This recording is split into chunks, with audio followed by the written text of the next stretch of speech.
हज़रत आयशा अल मोमिनीन से रवायत करते हैं कि रसूल अल्लाह ने अपनी बीमारी में फरमाया कि अबू बकर को हुक्म दो कि वो लोगों को नमाज पढ़ाएं। हज़रत आयशा का बयान है, मैंने अर्ज़ किया कि अबू बकर आपकी जगह खड़े होंगे तो लोग उनके रोने के सबब से उनकी आवाज़ न सुन सकेंगे, इसलिए आप हज़रत उमर को हुक्म दे के नमाज पढ़ाएं। आपने फरमाया कि अबू बकर को कहो कि लोगों को नमाज पढ़ाएं।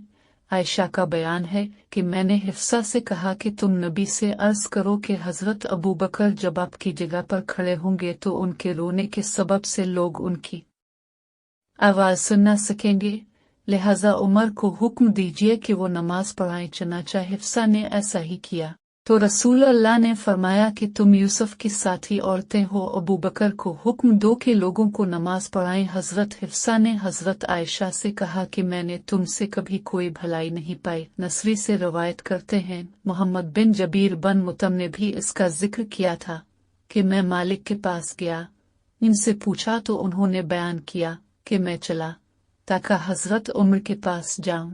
मैं पहुंचा तो उनका दरबान यरफक आया और पूछा, क्या हज़रत उस्मान और अब्दुर्रहमान और जुबैर और साद को अंदर आने की इजाज़त देते हैं? उन्होंने कहा हाँ।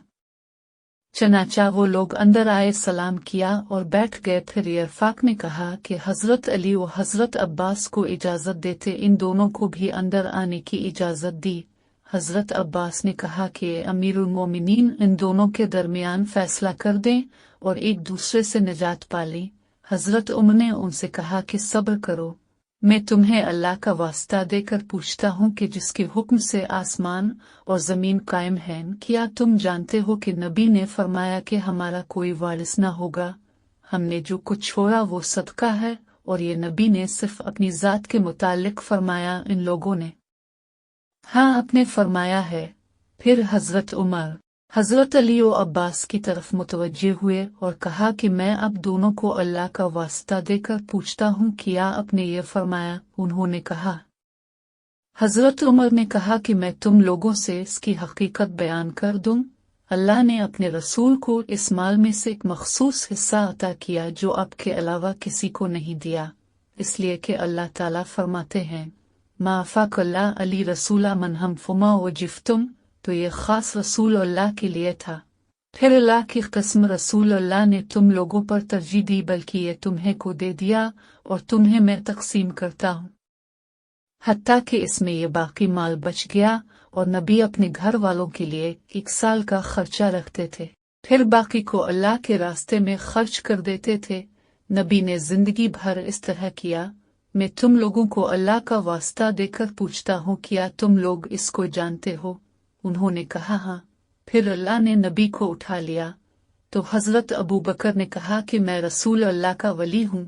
चनाचा इस पर उन्होंने कब्जा कर लिया और जिस तरह रसूल अल्लाह करते थे इसी तरह उन्होंने भी किया, और हज़रत अली और इब्न अब्बास की तरफ मुतवज्जे होते हुए कहा कि आप दोनों इस वक्त मौजूद थे और आप दोनों गुमान करते थे कि हज़रत अबू बकर ऐसे ऐसे हैं, हालांकि अल्लाह जानता है कि वो इस मामला में सच्चे थे, नेक थे, रास्ते पर थे, हक के ताबे थे। फिर अल्लाह ने अबू बकर को उठा लिया तो मैंने कहा, मैं रसूल अल्लाह और हज़रत अबू बकर का वली हूँ। मैंने इसको 2 साल तक अपने कब्जा में रखा और इसमें इसी तरह तसर्रुफ करता रहा जिस तरह रसूल अल्लाह और अबू बकर ने किया। कि फिर अब मेरे पास आए और अब दोनों की बात यकसा थी और काम भी एक था। अब अपने भतीजे के माल से हिस्सा मांगने आए और ये अपनी बीवी का हिस्सा अपने वालिद के माल से मांगने के लिए आए। तो मैंने कहा कि अगर आप दोनों चाहते हैं तो मैं आपको इस शर्त पर दूंगा कि आप अल्लाह के अहद व मीसाक के मुताबिक इसमें अमल करें, जिस तरह रसूल अल्लाह और हज़रत अबू बकर करते थे और जिस तरह मैं अपने कब्जे में लेने के वक्त से अमल करता रहा हूँ, वरना फिर इस मामले में मुझसे गुफ्तगू न कीजिए। तो आप दोनों ने कहा कि हमें इस शर्त पर दे दो। फिर मैंने आपको दे दिया। फिर दूसरे लोगों की तरफ मुतवज्जे हुए, फरमाया कि मैं तुम लोगों को अल्लाह का वास्ता देकर पूछता हूँ कि मैंने यहाँ दोनों को दे दिया था? इन लोगों ने कहा हाँ।